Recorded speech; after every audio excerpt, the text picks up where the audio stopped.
Welcome to bird media. నేను మీ పవన్ కృష్ణమూర్తి. నెల రోజులుగా, ఇంకా మాట్లాడితే నెల 15 రోజుల పైగానే ప్రపంచాన్ని కుదిపేస్తున్న భౌగోళిక రాజకీయ ఉద్రిక్తతలు ఇప్పుడు భారతదేశ ఇంధన భద్రత మీద నీలినీడలు కమ్మేశాయి. యుద్ధ మేఘాలు కమ్ముకున్న సమయంలో భారతదేశం వద్ద సుమారు 66 రోజుల చమురు నిల్వలు ఉన్నాయని ప్రభుత్వం ప్రకటించిన అంతర్జాతీయ సప్లై చైన్ దెబ్బతినడంతో పరిస్థితి క్రమంగా కఠినంగా మారుతోంది. దాదాపు 85% దిగుమతుల మీద మనం ఆధారపడుతున్నాం. ఈ యుద్ధానికి ముందు రోజుకు 4.5 నుంచి 5 మిలియన్ బ్యారెళ్ల ముడి చమురు దిగుమతి చేసుకున్న దేశం ఇప్పుడు 10 నుంచి 15% వరకు సరఫరా లోటును ఎదుర్కొంటోంది. రష్యా నుంచి వచ్చే చమురు రవాణా, బీమా, షిప్పింగ్ సమస్యలు తలెత్తినప్పుడు గల్ఫ్ దేశాల నుంచి సరఫరా ఆలస్యం అవుతోంది. దీంతో రిఫైనరీలకు చేరే ముడి చమురు పరిమాణం అనేది తగ్గింది. ఈ లోటును భర్తీ చేసేందుకు గయానా, బ్రెజిల్ వంటి ప్రత్యామ్నాయ మార్కెట్లను అన్వేషిస్తున్నప్పటికీ పెరిగిన రవాణా ఖర్చులు కొత్త సవాల్గా మారిపోయాయి. అయితే దేశంలో పెట్రోల్, డీజిల్ కొరత మీద ఆందోళన పెరుగుతున్న నేపథ్యంలో కేంద్రం మాత్రం తక్షణమే సమస్య అయితే లేదు అని స్పష్టం చేస్తోంది.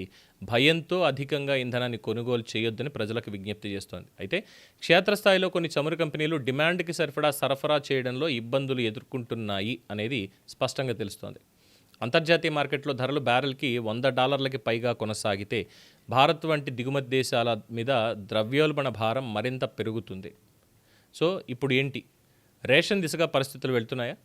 పశ్చిమాసియాలో ఉద్రిక్తతలు తగ్గకపోతే ఇంధన రేషనింగ్ వంటి కఠిన నిర్ణయాలు దేశవ్యాప్తంగా తీసుకోవాల్సిన పరిస్థితి రావచ్చు అనేది విశ్లేషకులు హెచ్చరిస్తున్నారు. అయితే రాబోయే రెండు వారాల్లో సరఫరా పరిస్థితి మెరుగుపడుతుంది అనేటువంటి ఆశాభావంలో కేంద్రం అయితే ఉంది. రష్యాతో పాటు ఇతర దేశాలతో జరుగుతున్నటువంటి చర్చలు కనుక ఫలిస్తే కొరత సమస్య అనేది తప్పించుకోవచ్చు. ఇది చాలా స్పష్టంగా ఉన్నటువంటిది. అయితే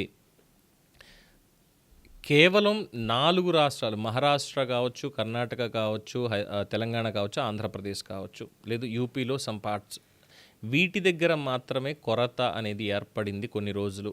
దాంట్లో ఉన్నటువంటిది ఏంటంటే ఈ ట్రాన్సాక్షన్స్, క్రెడిట్ లిమిట్ అనేటువంటిది రివైవ్ చేయకుండా దానికంటూ మళ్ళీ కఠినతరం చేసినటువంటి రూల్స్ కానీ ఇవి కారణమయ్యే ఒకటి. సో ఇప్పుడు నిజంగానే మనం భయపడొచ్చు కాస్త.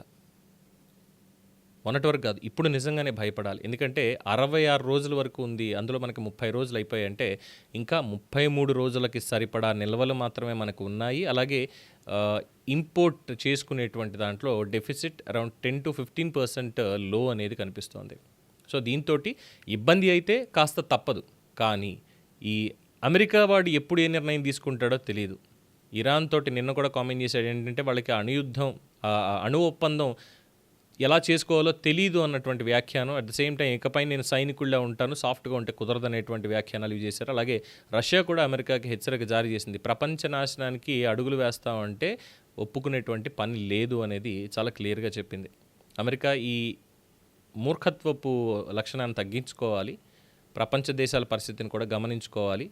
నేనొక్కడనే బాస్గా ఉంటాను, నేను చెప్పిందంటే అంత వినాలి అంటే కుదరదు అని చాలా స్పష్టంగా పుతిన్ కూడా చెప్పడం జరిగింది. సో ఈ నేపథ్యంలో భారతదేశానికి వచ్చే 33 రోజుల్లో వచ్చిన ఇబ్బంది అయితే ఏది లేదు. కానీ ఇక్కడ మన ప్యానికింగ్ సిచ్యువేషన్, మనం భయపడిపోయి వెళ్ళి లీటర్లు ఎన్ని కొనుక్కుంటాం? రేపన్న రోజు మొత్తం నౌకలు ఆగిపోయాయి అనుకుందాం ఫర్ ఎగ్జాంపుల్.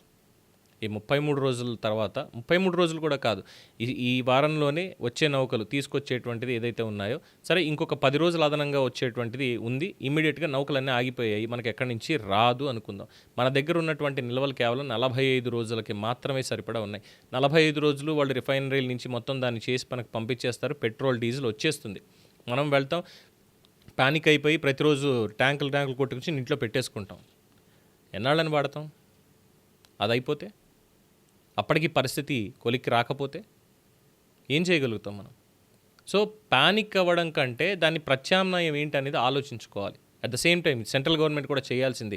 ఒకవేళ పెట్రోల్, డీజిల్ మనకి రావడం లేదు, ఈ చర్చలు గినియాతో కావచ్చు, బ్రెజిల్తో కావచ్చు, మిగతా దేశాలతో కావచ్చు ఏం చేస్తున్నారో వాటితోటి వచ్చిందా సంతోషం. ఒకవేళ రాదు అనేటువంటి పక్షంలో ప్రత్యామ్నాయం మనకి ఏమిటి అనే దానికి కేంద్ర ప్రభుత్వం దగ్గర కానీ మన దగ్గర కానీ సమాధానం ఉందా? ఎస్, ఇప్పటికిప్పుడు ఎలక్ట్రికల్ వెహికల్స్ కొనుక్కోండి. సో మళ్ళీ కేంద్రం ఏం చేయాలి? భారీ డిస్కౌంట్లు ఇవ్వాలి. దానికి తగ్గట్టుగా ప్రొడక్షన్ ఉంటుందా పోనీ? అది కూడా కాస్త డౌటే. ఇలా ఎన్నో ఉన్నాయి సమస్యలు. సో భయపడే సిచ్యువేషన్లో మనం ఉన్నాం. కానీ ఒక భరోసా ఏంటంటే త్వరలోనే ఈ సిచ్యువేషన్ సద్దుమణుగుతుంది. ట్రంప్ మీద కూడా ఈ ఎఫెక్ట్ పడుతుంది. ట్రంప్ మీద కూడా పడుతుంది ఈ ఎఫెక్ట్. ఎందుకంటే మిగతా దేశాల నుంచి అప్పులు కానీ ఇవేం పుట్టకపోతే అమెరికాకు సంబంధించి వాళ్లకున్న 32 లక్షల బిలియన్ డాలర్ల అప్పు కానీ వీటితోటి ఏం చేస్తారు? అమెరికాలో కూడా అంతర్గత సంక్షోభం వస్తుంది. ఆ తర్వాత ఏ దేశాలు కూటమి కడతాయి, ఏ దేశాలు యుద్ధం వైపు వెళ్తాయంటే యుద్ధం ఆపేయాలి అనుకునే వాళ్ళే ఎక్కువ ఉన్నారు, కానీ యుద్ధానికి వెళ్ళాలి అనుకునే వాళ్ళు చాలా తక్కువ ఉన్నారు. సో అక్కడ తీసుకునేటువంటి నిర్ణయాలు కావచ్చు, ఇవన్నీ కూడా మన ప్రభావితం చేస్తాయి. కాబట్టి కాస్త ఆలోచన ఉండాలి. విమర్శ చేసే ముందైనా కాస్త సద్విమర్శ చేయడం బెటర్. దీంట్లో అట్ ద సేమ్ టైం మన బ్యాకప్ మనం పెట్టుకుని ఉండాలి. ఆల్టర్నేట్ అనేది ఏంటనే చూసుకోవాలి. భారత ప్రభుత్వం కూడా ఆల్టర్నేట్ ఏంటనేది ప్రజలకు చూపించాలి. లేదంటే రోజువారీ జీవితం అనేది కుదేలైపోతుంది. ఇప్పటికే చూస్తున్నాం మనం, పాకిస్తాన్ ఏమవుతోంది, మిగతా దేశాలు ఏమవుతున్నాయి అనేది. ఇరాన్కి ఇప్పటికే చాలా గడ్డు పరిస్థితులు ఎదుర్కొంటున్నారు, అయినా సరే పోరాడుతున్నారు. మనం ఆ సిచ్యువేషన్లోకి వెళ్ళకూడదు. అంటే ప్రభుత్వం కూడా దీనికి సంబంధించి సరైనటువంటి చర్యలు తీసుకోవాలనేదే ప్రతి ఒక్కళ్ళు కోరుకుంటుంది. దీని మీద మీ అభిప్రాయం తెలియచేయండి. చూస్తూనే ఉండండి ది బర్డ్ మీడియా.